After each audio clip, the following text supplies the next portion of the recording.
श्री स्वामी समर्थ. प्रेक्षकांनो, आनंदी या मालिकेमध्ये आता जबरदस्त असा ट्विस्ट येताना आपल्याला पाहायला मिळणार आहे.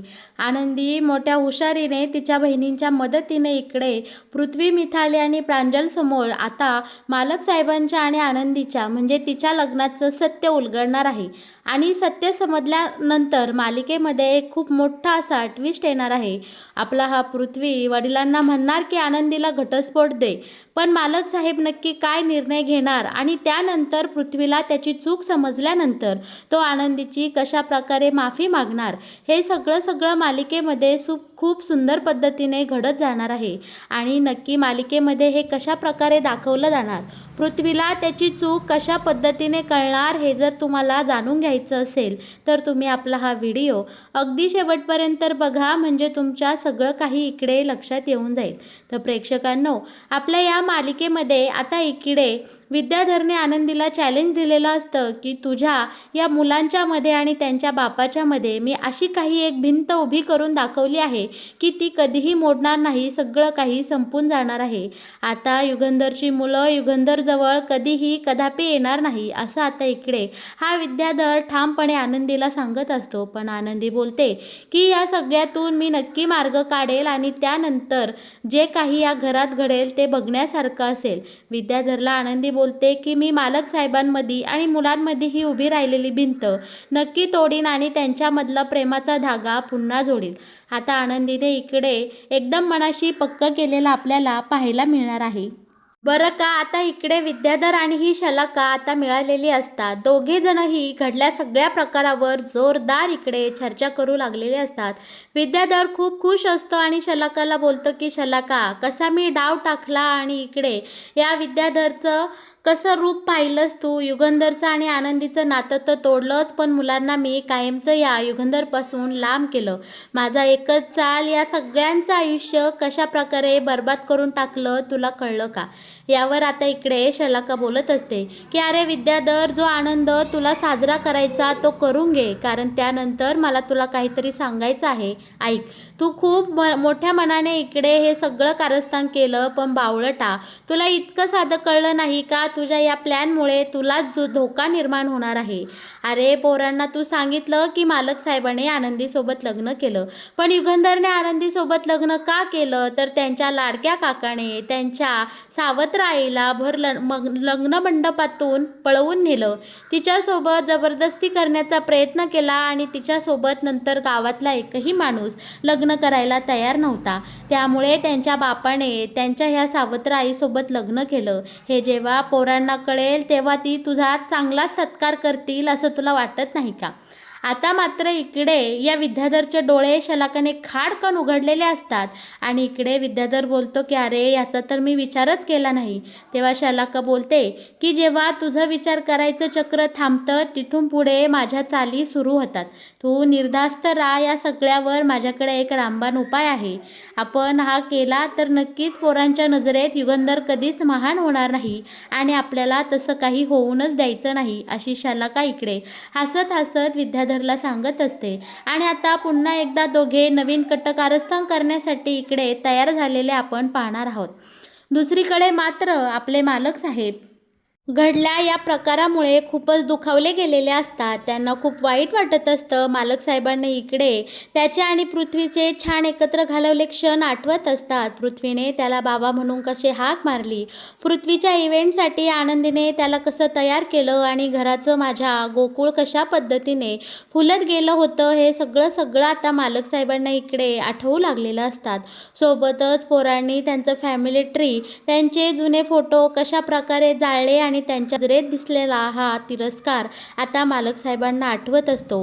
सोबत पृथ्वीने त्याच्या आईचा फोटो या खोलीमधून काढून नेला, माझ्या समीदाला माझ्यापासून तोडलं, ह्या सगळ्या गोष्टी मालक साहेबांना आठवत असतात.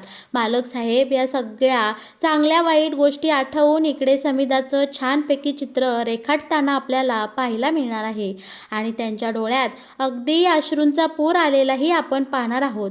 मालक साहेब समीदाच्या फोटोसोबत बोलत असतात म्हणतात की मुलांनी केलेला हा त्रागा, दाखवलेला हा राग साहजिकच आहे. पण समिधा, या सगळ्याचं मला वाईट वाटलं नाही गं, कारण आता हरवण्यासारखं माझ्याकडं काहीच राहिलं नाही.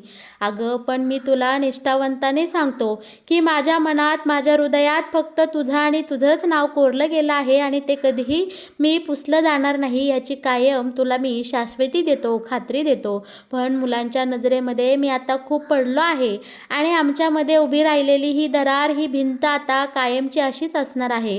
मरेपर्यंत हा वाद मिटणार नाही, याची मला चांगली आता खात्री पटलेली आहे. आपले आनंदी हे सगळं ऐकते आणि आता हॉलमध्ये निघालेली असते. तितक्यात तिला आर्ची आणि आरती इकडे भेटायला आलेले असतात. छायाताईने त्या दोघींनाही बोलावून घेतलेलं असतं आणि इथे वाड्यावर घडलेल्या सगळ्या प्रकरणाची इकडे आता या दोघींपर्यंत खबर पोचलेली असते. आपली आरती आनंदीजवळ येते, आनंदीला जवळ घेते आणि बोलते की आनंदी, काहीही बोलू नकोस, मला सगळं काही कळून चुकलं आहे, झालं गेलं विसरून जा. बाळा, आजवर तू खूप काही सहन केलं आणि ही गोष्ट तर खूप साधी आहे. या संकटातूनही तू नक्की मार्ग काढशील, कारण या संकटात आम्ही दोघी बहिणी आमच्या या लाडक्या बहिणीच्या पाठीशी उभे राहणार आहे.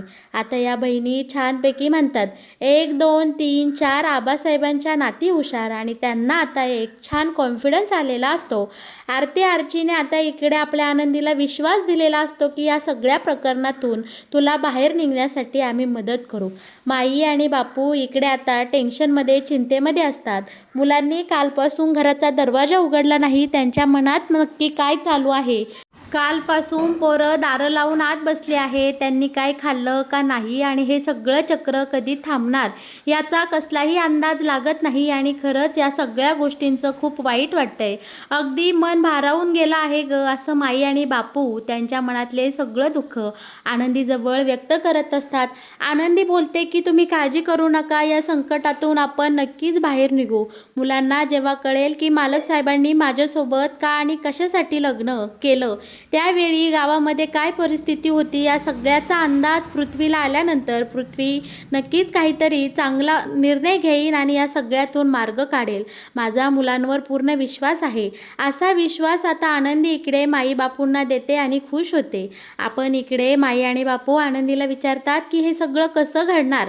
तेव्हा आता आर्ची आणि आरती पुढे येते आणि बोलते की हे सगळं आमच्यामुळे घडणार. आम्ही या सगळ्यातून मार्ग काढणार आणि ह्या संकटापासून या संपूर्ण वाड्याला मुक्त करणार. आता आनंदीने आणि तिच्या बहिणींनी एक भन्नाट युक्ती शोधून काढलेली असते. आता यांच्या प्लॅननुसार पहिलं तर आर्ची आणि आरती इकडे आता या मुलांच्या खोलीमध्ये इकडे पाल टाकतात आणि मिथाली आता झोपेतून उठलेली असते. आता ती शांतपणे इकडे तिकडे भावांना निहाळत असते आणि तितक्यामध्ये तिला पाल दिसते आणि ती घाबरते. पालीला पाहून ती मोठ्या मोठ्याने उड्या मारत असते आणि इकडे दोन्ही भावांनाही जागं करते आणि बोलते की पाल पाल पाल.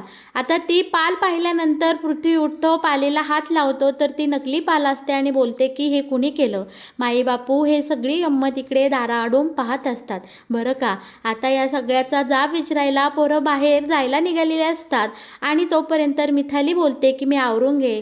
ही भावंडं तिघेही जण एकमेकांसोबत या पालीच्या प्रकरणाची चर्चा करतात. मिथालीवर हसतात, खिदळतात, बागळतात. त्यांना असं पाहून इकडे माई आणि बापूंनाही खूप आनंद झालेला असतो. बोलतात की आमच्या मुलांच्या चेहऱ्यावरचं हे हसू लवकरात लवकर असं येऊ द्या. मिथाली तयार होऊन इकडे हॉलकडे निघालेली असते. त्याच वेळी आता आरती आणि आर्ची मिथालीच्या डोक्यावर असं एक शाल टाकतात, चादर टाकतात आणि तिला पळवून नेण्याचा प्रयत्न केला असं दाखवतात.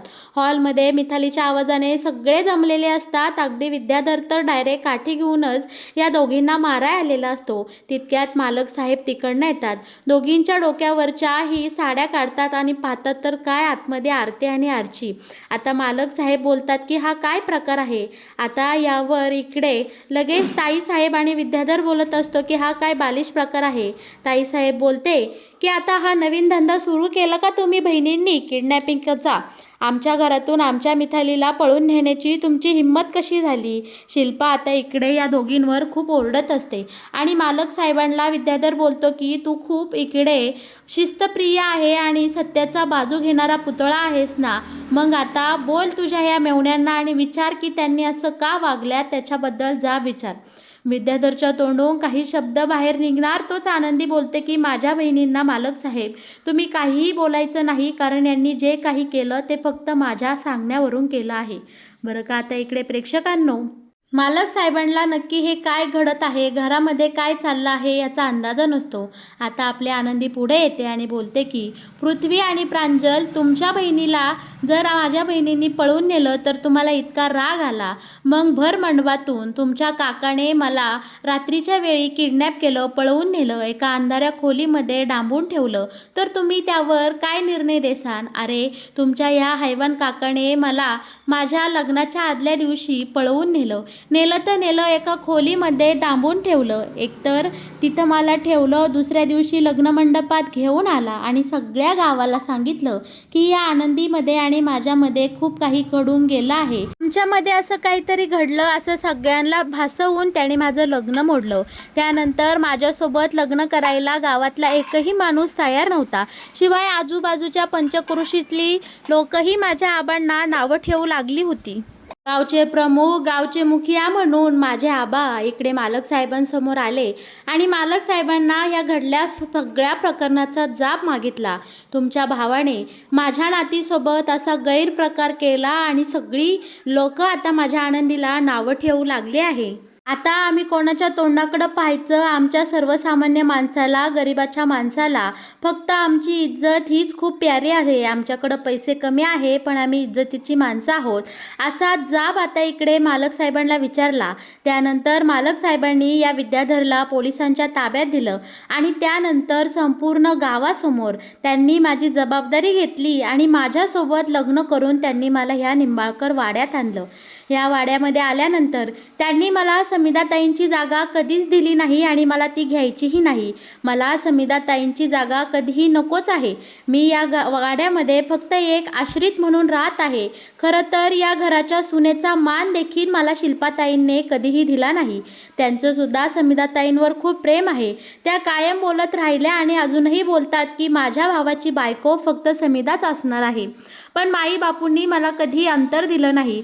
त्यांनी त्यांच्या मुलीसारखंच मला जपलं आणि माझ्या प्रत्येक सुखदुःखात माझी साथ दिली. आता आनंदीने विद्याधरचं पार इकडे सगळी कचरा करून टाकलेला असतो. त्यांनी जे काही तिच्यासोबत वागला असतो या सगळ्या सत्याचा उलगडा आता मुलांसमोर झालेला आपण इकडे पाहणार आहोत. विद्याधर बोलतो की काय बोलायली आनंदी, तुझ्या या सगळ्या कर्माची फळं तू माझ्यावर फोडती का? तेव्हा आता इकडे माई बापू पुढे होतात आणि बोलतात की विद्याधर, आता तोंडातून एक शब्दही काढू नको, कारण हा प्रकार जेव्हा घडत होता या सगळ्याला आम्ही सगळेजण साक्षी आहोत. हवं तर तू शिल्पाला विचार. शिल्पाही तेच सांगते की हो मुलांनो, आनंदी जे सगळं सांगते ते अगदी खरं आहे. आता त्यानंतर मुलांसमोर सगळ्या सत्याचा उलगडा झाल्यानंतर पृथ्वी शांतपणे विचार करतो आणि त्यांना कळतं की आमच्या वडिलांची यामध्ये काही चूक नाही.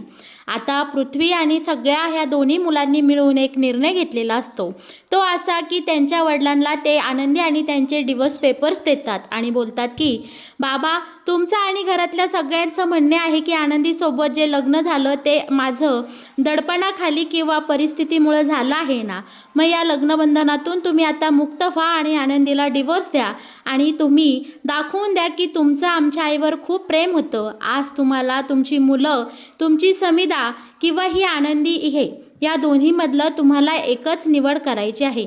आता मालक साहेब विचारात पडतात. मालक साहेब त्यांनी दिलेला शब्द कधीही मोडत नसतात. मुलांना आता मालक साहेब बोलतात, पोरांनो मला माफ करा, पण आनंदी माझी जबाबदारी आहे आणि ती मी झटकणार नाही. आनंदीला मी डिवोर्स देणार नाही. मालक साहेबांनी इकडे आनंदीला डिवोर्स देणार नाही असं बोलताच इकडे पृथ्वीच्या तोंडाचा पट्टा पुन्हा एकदा सुरू झालेला असतो. तोंडाला येईल ते वाटेल ते इकडे पृथ्वी बोलू लागलेला असतो. मालक साहेबांना खूप दोष देतो, पण इकडे युगंधर मात्र त्याचा शब्द कधीही खाली पडून देत नाही आणि तो बोलतो की आनंदीला मी कधीही सोडणार नाही. देवा ब्राह्मणाच्या साक्षीने संपूर्ण गावासमोर मी आनंदीची जबाबदारी घेतली आहे आणि मी ती माझ्या जीवात जीव असेपर्यंत निभवणार आहे. युगंधरचे हे शब्द ऐकताच आता पृथ्वी इकडे जोराजोराने टाळ्या वाजू लागतो आणि बोलतो की बाबा, तुम्ही आज हा जो निर्णय घेतला यामुळे खरं तर आमच्या नजरेत तुमची इज्जत कमी होण्याऐवजी वाढली आहे. पृथ्वीचे हे असे बोलणे ऐकून घरातल्या सगळ्यांना इकडे शॉक बसलेला असतो. आनंदीलाही थोडासा धीर आलेला असतो, कारण डिवोर्स पेपर्सचे नाव ऐकताच आनंदीच्या मनाच्या इकडे चिंधड्या झालेल्या असतात. तिला नक्की काय बोलावं, काय करावं हे सुचत नसतं. पण पृथ्वी, मिथाली आणि प्रांजल आता इकडे सामंजस्य दाखवत मालक साहेबांना बोलतात की बाबा, तुमच्या निर्णयाचा आम्हाला अभिमान वाटतो. आमची आई तुमचं कौतुक करायची ते म्हणजे काही उगीच नाही. तुम्ही आनंदीशी लग्न केलं, योग्य तेच केलं. काकांना त्याच्या कर्माची शिक्षा मिळवून दिली, हे सुद्धा छान केलं. आणि पृथ्वी आता इकडे त्या मालक साहेबांचे आणि आनंदीचे, युगंधरचे आणि आनंदीचे आणलेले डिवोर्स पेपर सगळ्यांसमोर काढून टाकत इकडे ते पेपर आता कचऱ्याच्या पेटीत फेकून देतो आणि बोलतो की बाबा, मला माफ करा. पूर्ण सत्यतेची आम्ही पडताळणी न करता तुमच्यावर नको ते आरोप केले. आनंदी आणि तुमच्या नात्यावर आम्ही संशय घेतला. आईचं नाव घेऊन आम्ही खूप चुकीचं वागलो आहे. त्यामुळे आम्ही तिघेही जण बाबा, तुमची आणि ह्या आनंदीची माफी मागतो. तर मग प्रेक्षकांनो, कसा वाटला तुम्हाला आनंदी या मालिकेत येणारा हा नवीन ट्विस्ट? मालिकेचे असेच नवनवीन अपडेट जर तुम्हाला सगळ्यात आधी जाणून घ्यायचे असतील तर तुम्ही आपल्या या चॅनलला नक्की सबस्क्राईब करा आणि व्हिडिओला लाईक केल्याशिवाय अजिबात कुठे जाऊ नका. धन्यवाद.